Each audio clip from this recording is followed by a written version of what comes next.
ngarang pangthokiba taranithoi suba Manipur Legislative Assembly election gi ani suba tangka ki Meekhal da 42 Technopol Kendra gi 42/42 Rilam Center da Naga People's Front NPF ki worker nifu yankhai romna polling personnel sing da aki akhang pokhan bagalonena EVM sing mang ta an bagi thabak sa thaki badu da senaba myoi taruk ki mathakta FIR pan bagalonena sumoto case ama lokhatuna tijin ba hokre police na farwa thodok adu da senaba myoi sing adu di Levi village dagi Miran Shahi Kuntramapan apokpa Minai khulasimak dagi ke Prakash Maring Shahi nifu taruk apokpa lekhidra Odau Karu village tagi ke Motel Sahi Kuntramanga apokpa ke Morung Levi village tagi ke Merung Kham Sahi Kunithoi apokpa Leikhidraba ke Vetiu Khulasimak tagi CS Kofam Sahi Kuntaret apokpa CS Mosil amasung Khulasimak tagi KT Kosong Sahi Kunipan apokpa KT Morung ni Thodok adugi matang da Technopol police na lokhatkiba FIR aduda ngarang polling station asida bot thada naringai matamda nungthil pung amaga minute tararom taba matamda NPF ki workers sing aduna hairiba polling station aduda nampuda sangsilaktuna mathau tawriba polling personnel sing aduda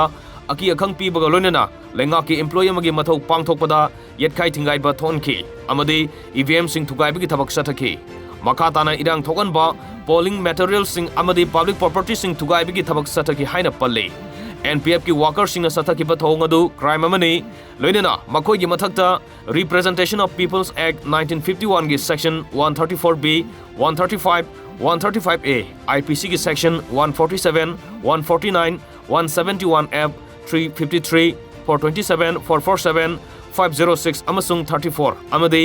PDPP ki section 3 gi makada FIR pan bagalena sumoto case ama lokhatuna makatana thijin bagi thabak sa thaba hokre Panbayai, Eco Van Amada Tongduna, both Thugaibada Lakpane Haiba NPF workers sing adu security force na farga Puthakraba Matung, Makataba action Lokanaba Technopol police station da Kusinar Kibane.